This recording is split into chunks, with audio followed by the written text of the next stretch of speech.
Police સ્ટેશનમાં નોંધાયેલી ફરિયાદ અનુસાર કલ્પેશ કાછિયા છેલ્લા કેટલાય સમયથી પોલીસની પકડથી ફરાર હતો।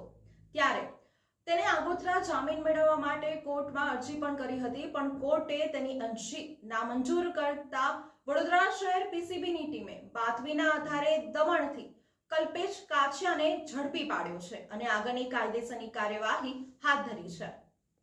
શહેરના નવાપુરા પોલીસ સ્ટેશન ખાતે નોંધાયેલા ગુનામાં ગેંગસ્ટર કલ્પેશ કાછિયાનું નામ ખુલ્યું હતું। ત્યારથી જ તે પોલીસની ધરપકડથી બચવા માટે આમ તેમ ભાગી રહ્યો હતો।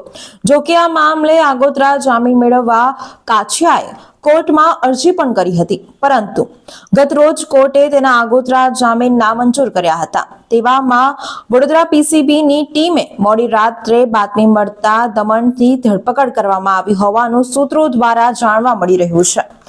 વડોદરા શહેરના ફ્રૂટના વેપારીએ સંતોષ ઉર્ફે અક્કુ ભાવસાર પાસેથી વર્ષ 2012 થી વર્ષ 2020 સુધીમાં અલગ અલગ સમયે ₹47 લાખ વ્યાજે લીધા હતા, જેની સામે ફ્રૂટના વેપારીએ અત્યાર સુધીમાં અલગ અલગ સમયે આશરે ₹2 કરોડ જેટલી રકમ પરત કરી હતી। છતાંય સંતોષ ભાવસાર દ્વારા વેપારી પાસે રૂપિયાની માંગણી કરી જાનથી મારી નાખવાની ધમકી આપતા તેણે આ ત્રાસથી કંટાળી આખરે ફિનાઇલ પી જીવન ટૂંકાવવાનો પ્રયાસ કર્યો હતો। આ મામલે નવાપુરા પોલીસે સંતોષ ભાવસાર સામે ગુનો નોંધી તેની પૂછપરછ કરતા તેણે પોલીસ નિવેદનમાં જણાવ્યું હતું કે આ રૂપિયા તેણે કલ્પેશ ઉર્ફે કાછિયા પાસેથી લઈ વેપારીને આપ્યા હતા, જેથી પોલીસે સંતોષ અને કાછિયા બંનેના કોલ રેકોર્ડ તેમજ બેંક ખાતાની વિગતો તપાસ કરતા સમગ્ર મામલો ખુલ્લો પડતા પોલીસે કલ્પેશ કાછિયાની શોધખોળ હાથ ધરી હતી, જો કે તેનો કોઈ પતો લાગ્યો ન હતો। આ દરમિયાન કલ્પેશ કાછિયાએ પોલીસ ધરપકડથી બચવા સારું કોર્ટમાં વકીલ મારફતે આગોતરા જામીન અરજી મૂકી હતી, જેની સુનાવણી ગતરોજ હાથ ધરવામાં આવી હતી।